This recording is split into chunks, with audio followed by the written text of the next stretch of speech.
What's up gamers, how are you doing, and welcome back to another ProGuards Wild Rift video. And let's get straight to the point and the OP high elo picks for the patch 2.4D. Let's start with Nami here.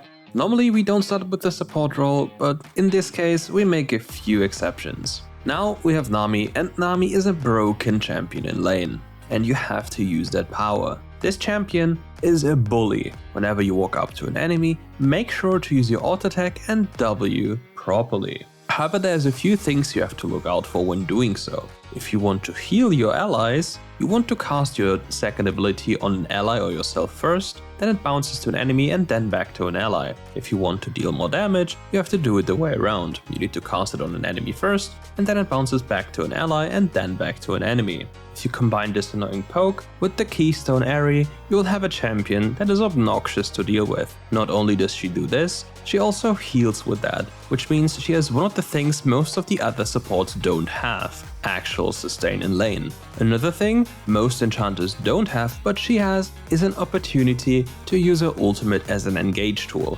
As the game goes on, or even just in lane hitting level 5, she can set up plays by using the wave from a far away distance. Another neat thing about this wave, if it hits your allies, it actually grants them double the bonus from your passive ability, which is movement speed. So even if your allies seem a bit far away, they might be able to catch up only thanks to your movement speed. But why exactly is it so OP for the higher elo players? Agency in lane and crushing your lane usually revolves around you knowing what you have to do. Spotting the enemy's weakness and your own champion's weakness alike will allow you to snowball and crush the enemy. If you make too many mistakes though, you'll find it very hard to pull something off like this, because yet again you're quite squishy. But to make sure that your champion is the most toxic champion in lane, you want to take the summoner spell Flash and Heal and sometimes exhaust into champions that want to go into you. For items, you want to go Ardent and Staff of Flowing Water. However, for your third item, here's something very special. Here you want to consider Athene's Unholy Grail, which might seem a bit weird, but listen. Athene's as an item is a very cheap one and grants you amazing stats, especially if you're facing a lot of AP enemy champions. But the key takeaway from this item is its passive. It stores 35% of the pre-mitigation damage dealt to champions as blood, and it's capped at 110 to 250 based on the level.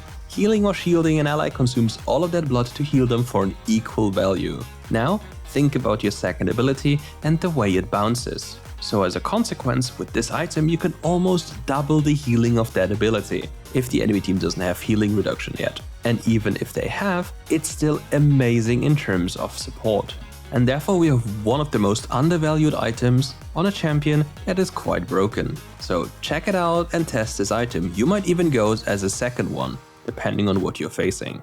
And with that, we are straight going to our question of the day. What changes are you looking forward to the most? New items, new champions, or anything else? Let me know about your hopes and thoughts about 2.5 in the comments below. And from one support champion straight back to the middle lane. And for this we have Ahri. This champion is insane in terms of pushing. It has great potential when it comes to pushing and roaming alike. With this ability, it's basically an AP assassin, comparable to a Zed or something similar.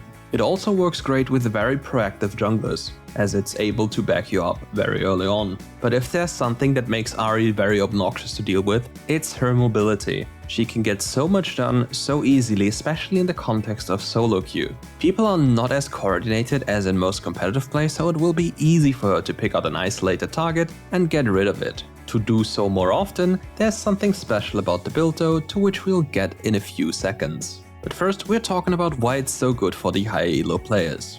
High elo players are usually able to acquire more information and process it faster, which means the ability to roam to another lane, in a reliable fashion, not a coin flip fashion, happens more often.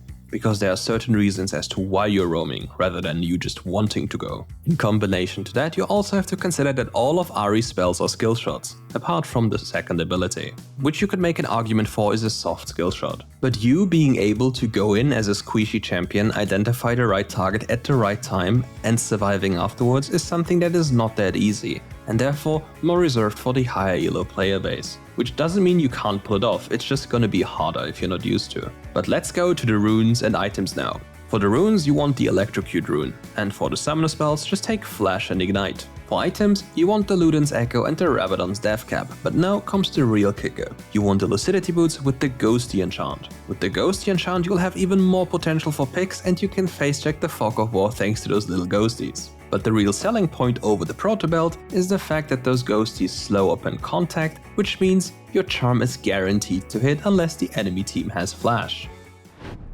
And now let's talk about another champion who primarily consists of skill shots. It is Thresh for the support role, which arguably has the highest skill ceiling in the game. Usually if you see this champion, it's either a totally broken monster or absolutely useless. And it all depends on the player himself. So let's start with one of the most important things straight away. Don't throw your hook randomly. There's a low chance it's actually going to work, but the relative distance from you to your enemy is something that matters a lot. Your third ability can throw the enemy back towards you or away, so your distance matters, which means the closer you are, the more likely you are being able to hit this ability. And by hitting this ability, you almost guarantee your hook to hit afterwards. So whenever you're going for a flash play, don't try to go for a flash hook, unless it's the only option you have available and the enemy doesn't have any way of dodging it. Rather, if you can flash into range of your third ability,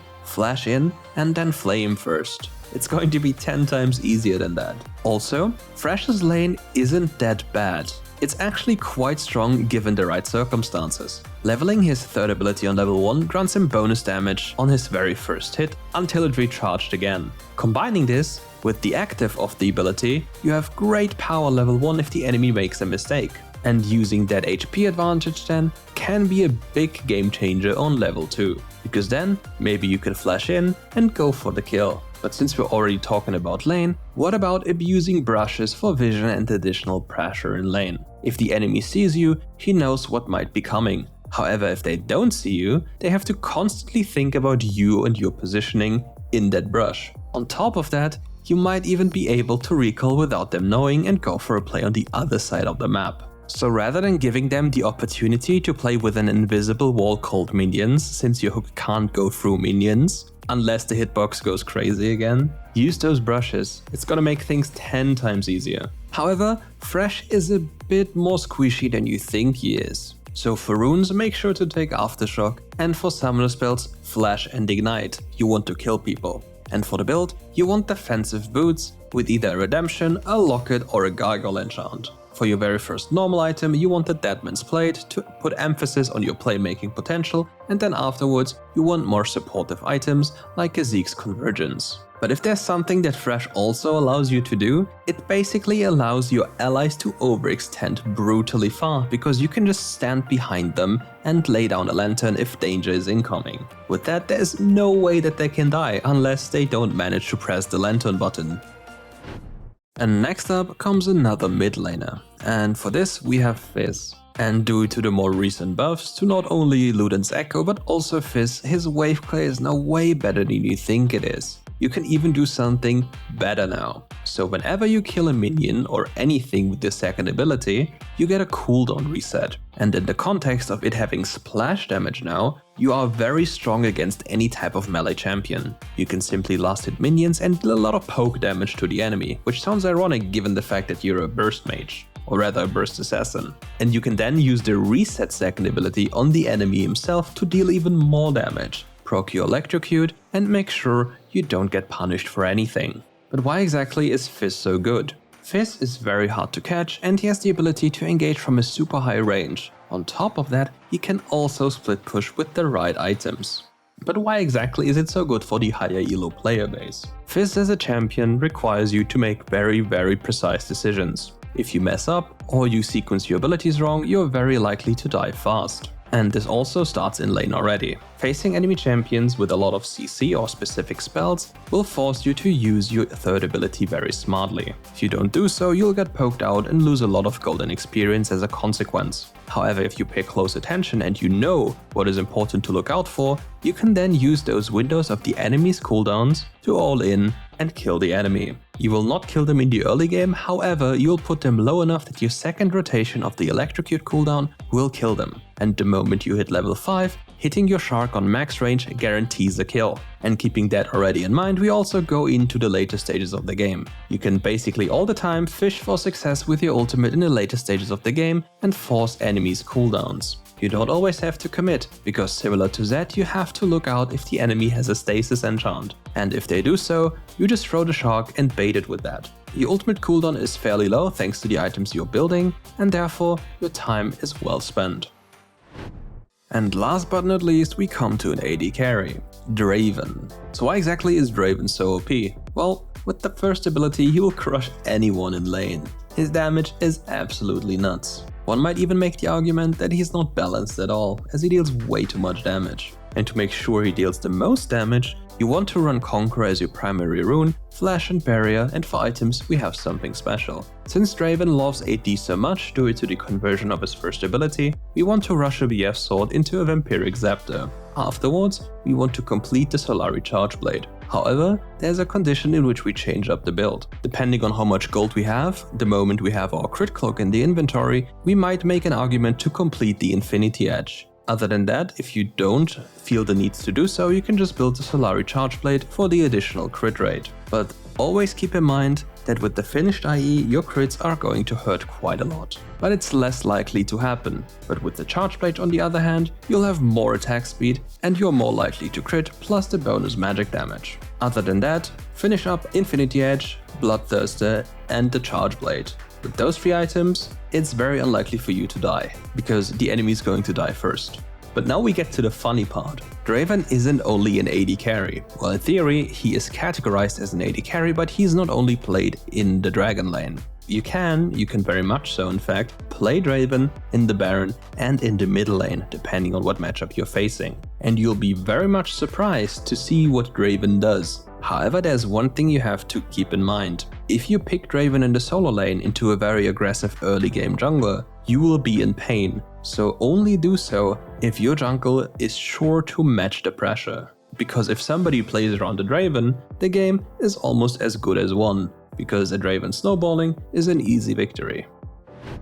And that concludes today's video. Thank you for tuning in, and don't forget to hit subscribe before you move on to our combined tier list video. See you tomorrow.